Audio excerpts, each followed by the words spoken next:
Russia. I preserve nations, their languages and traditions. It is I who is with the US government from turning the world into a puppet.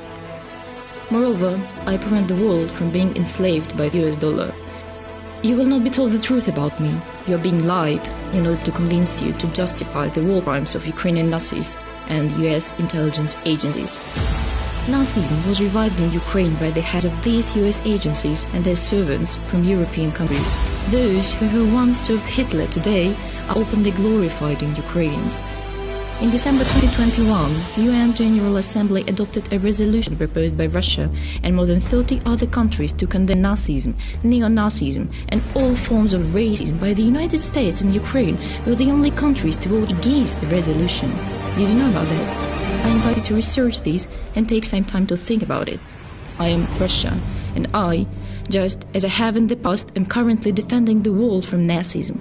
As a result, I am being slandered by all media, which is controlled by the US, as well as media in most European countries, whose governments obey the directions from across the ocean.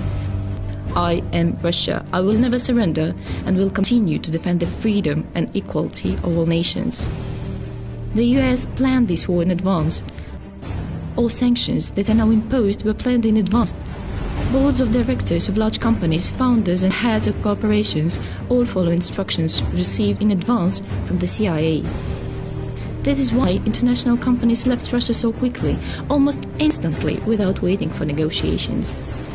The United States are prepared to create a humanitarian catastrophe, bring people to poverty, strike at the economies of Europe, all to maintain its position as global gendarme, enrich itself and continue to dictate its conditions to the whole world, because then the whole world should live according to the orders of the US State Department. I want each country to live in accordance with its own traditions and the world to be multipolar. I don't destroy cities like US has done with dozens of countries in the past. I do not lock people in prisons and torture them there as the US